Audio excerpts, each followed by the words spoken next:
अगर फर्जी लगाए हो तो उन सबको बाहर किया जाए और बायोमेट्रिक भी लिया जाए ताकि अभ्यर्थियों को न्याय मिल सके। आप 3 चांस की बाध्यता को भी समाप्त कीजिए।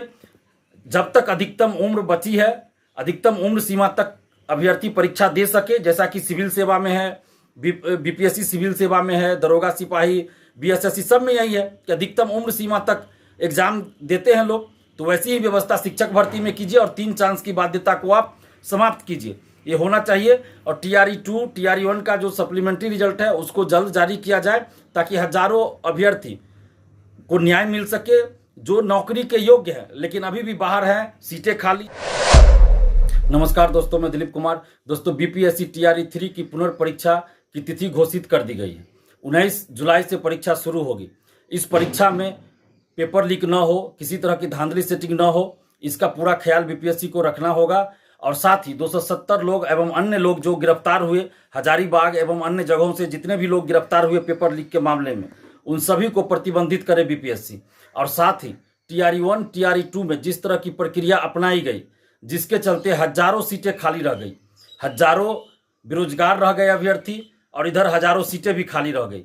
तो ऐसी बात टीआरई 3 में ना हो, बीपीएससी को इस पे सोचना चाहिए और ऐसी प्रक्रिया अपनानी चाहिए जिससे कि सीटें खाली न रहें।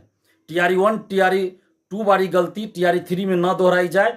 बीपीएससी से हम यही मांग कर रहे हैं, एक अभ्यर्थी का एक जगह रिजल्ट दिया जाए और काउंसलिंग या तो पहले करा लिया रहे, रिजल्ट से पहले ही काउंसलिंग हो जाना चाहिए, या जब आप काउंसलिंग करा रहे हैं रिजल्ट के बाद तो सीट से ज़्यादा अभ्यर्थियों का काउंसलिंग कराइए और उसके बाद काउंसलिंग के बाद आप फाइनल रिजल्ट जारी कीजिए ताकि जिसके पास डॉक्यूमेंट्स न रहे कोई तो वो बाहर होगा तो उसके जगह पे सीट खाली न रहे और सप्लीमेंट्री रिजल्ट का कोई झमेला ही न रहे। टीआरई 1 टीआरई 2 में जिस तरह सप्लीमेंट्री रिजल्ट का झमेला खड़ा हुआ और हजारों सीटें खाली रह गई, सप्लीमेंट्री रिजल्ट के नाम पर कुछ रिजल्ट दे दिया गया और बाकी हजारों सीट खाली रह गया। तो ऐसा न हो, टीआरई 3 में सीटें खाली न रहे, इसका पूरा ख्याल रखे बीपीएससी और एक अभ्यर्थी का एक जगह रिजल्ट दे। और साथ ही काउंसलिंग या तो रिजल्ट से पहले करवा ले या अगर रिजल्ट के बाद काउंसलिंग करवा रही है बीपीएससी तो सीट से ज्यादा अभ्यर्थियों को काउंसलिंग में बुलाए और काउंसलिंग के बाद फाइनल रिजल्ट घोषित करे ताकि सीटें खाली न रहे। और टीआरई 1 टीआरई 2 का जो भी सप्लीमेंट्री रिजल्ट हो उसको जारी करे बीपीएससी और शिक्षा विभाग आपस में सामंजस्य स्थापित करके टीआरई 1 टीआरई 2 का जितना भी बनता है सप्लीमेंट्री रिजल्ट वो जारी करे। और साथ ही टीआरई 1 टीआरई 2 में हजारों ऐसे अभ्यर्थी हैं जो फर्जी दिव्यांग सर्टिफिकेट, फर्जी आवासीय, फर्जी जाति, फर्जी ईडब्ल्यूएस सर्टिफिकेट लगाकर नियुक्ति पा ली है और वो नौकरी भी कर रहे हैं।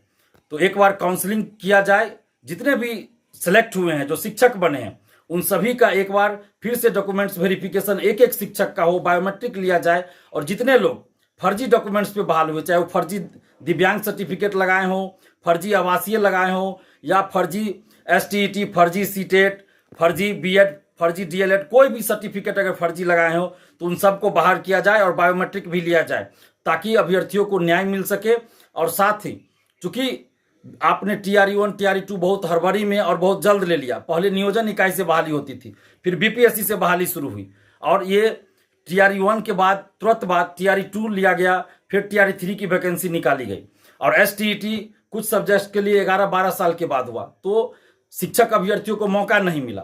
तो इसलिए कम से कम 2 एग्जाम के लिए एज में छूट दिया जाए, कम से कम 2 टीआरई के लिए आगे एज में छूट दिया जाए, सबों को अधिकतम उम्र सीमा में छूट दी जाए। और साथ ही ये जो 3 चांस की बाध्यता आप रखे हैं इसको भी खत्म कीजिए, क्योंकि आप इतनी जल्दी टीआरई 1 टीआरई 2 और टीआरई 3 का वैकेंसी निकाले, आपको साल में एक वैकेंसी निकालनी चाहिए थी। एक वार्षिक कैलेंडर होता है हर भर्ती आयोग का, हर पद के लिए वैकेंसी का, लेकिन आपने 6 महीना के अंदर 3 वैकेंसी निकाल दिया, टीआरई 1 टीआरई 2 टीआरई 3। तो इसलिए आप 3 चांस की बाध्यता को भी समाप्त कीजिए। जब तक अधिकतम उम्र बची है, अधिकतम उम्र सीमा तक अभ्यर्थी परीक्षा दे सके, जैसा कि सिविल सेवा में है, बीपीएससी सिविल सेवा में है, दरोगा सिपाही, बीएसएससी सब में यही है कि अधिकतम उम्र सीमा तक एग्जाम देते हैं लोग। तो वैसी ही व्यवस्था शिक्षक भर्ती में कीजिए और 3 चांस की बाध्यता को आप समाप्त कीजिए, ये होना चाहिए। और टीआरई 2 टीआरई 1 का जो सप्लीमेंट्री रिजल्ट है उसको जल्द जारी किया जाए ताकि हजारों अभ्यर्थी को न्याय मिल सके जो नौकरी के योग्य है लेकिन अभी भी बाहर हैं, सीटें खाली हैं और बाहर ये बेरोजगार घूम रहे हैं। इनकी उम्र समाप्त हो रही है। हजारों ऐसे अभ्यर्थी हैं जिनकी उम्र समाप्त हो गई, अब वो कहाँ जाएंगे। इसलिए टीआरई 1 टीआरई 2 का भी सप्लीमेंट्री रिजल्ट जल्द जारी करे। शिक्षा विभाग बीपीएससी आपस में सामंजस्य स्थापित करे, बिहार सरकार भी इसमें हस्तक्षेप करे और मुख्यमंत्री जी को तो हस्तक्षेप करना ही चाहिए। और साथ ही डोमिसाइल की जो बात है, डोमिसाइल जैसे यूपी में है, शिक्षक भर्ती में अलग नियम है, झारखंड में अलग है, कुछ अन्य राज्यों में अलग है, जहां पे बिहार के अभ्यर्थियों को नुकसान होता है, फॉर्म नहीं भर सकते। कुछ वैकेंसी ऐसा है जिसमें फॉर्म तो भर देंगे लेकिन सिलेक्शन नहीं हो पाएगा। तो इसलिए बिहार में भी डोमिसाइल संविधान के दायरे में रहकर डोमिसाइल लागू करना चाहिए और खासकर शिक्षक बहाली में तो डोमिसाइल लागू होना ही चाहिए। अन्य बहाली में भी डोमिसाइल लागू होना चाहिए। 85 से 90% आप डोमिसाइल लागू कर सकते हैं। 10% में बाहरी भी रहे और बिहार के लोग भी जनरल कैटेगरी में आ जाएंगे, बिहार से बाहर के भी, और बिहार के लोग भी इसमें रहेंगे। तो इसलिए इस पे भी सरकार को विचार करना चाहिए कि डोमिसाइल लागू हो। और महिला आरक्षण बिहार से बाहर की महिलाओं को नहीं मिलना चाहिए।